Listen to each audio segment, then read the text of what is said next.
Hey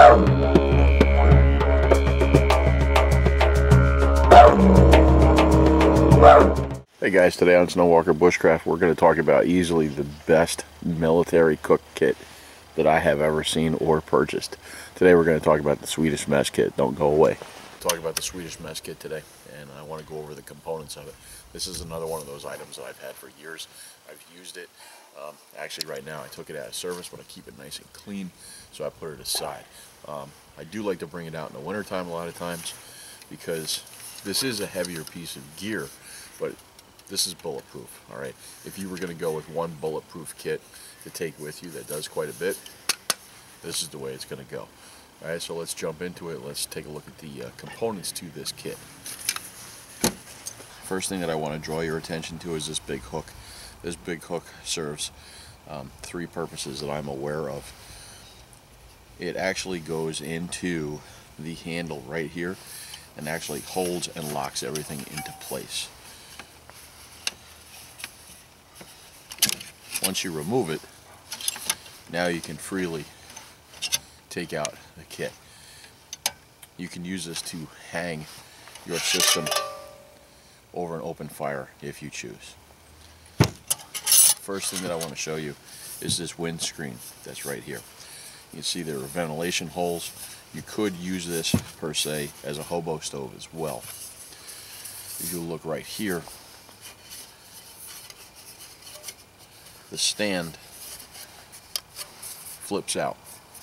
See right there? See these? They move.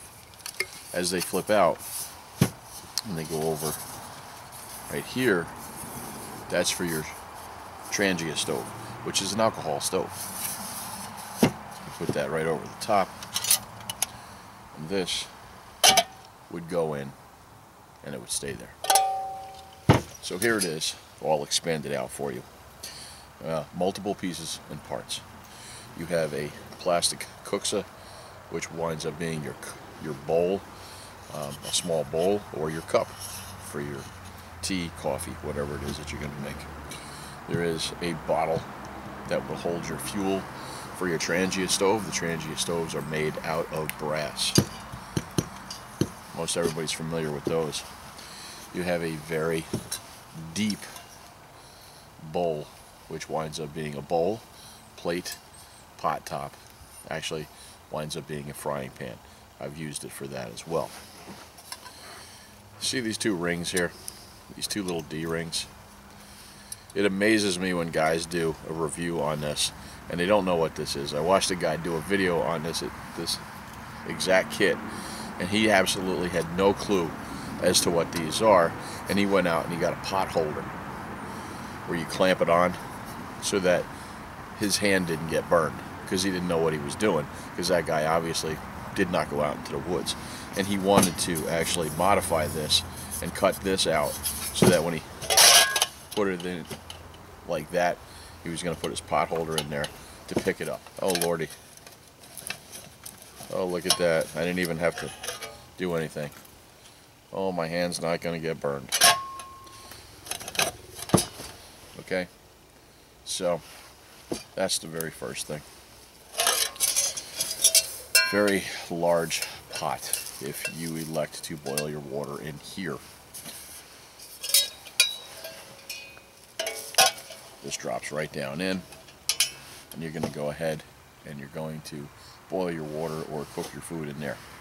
Now, again, remember, this hook right here, if we wanted to, and put this over an open fire, we can hang it like that, and then we're good to go. The bail is out of the way, and it won't get hot. However, let's say we have our stove in here. It goes over the top. We put that in there. And if it drops down, if the bail drops down, it's going to wind up getting hot. Well, again, that's what this hook is for. It serves two purposes now. What you're going to wind up doing is, you see there's two indentations. There's one here, there's one here. You move this hook to the second indentation, and you're going, see this? You're going to put this hook on the inside, as so that it's there. What this does now is it creates space between your bail and your heat source. And you're going to leave it just like that. Okay, large bail, you have problems when you're pouring water in.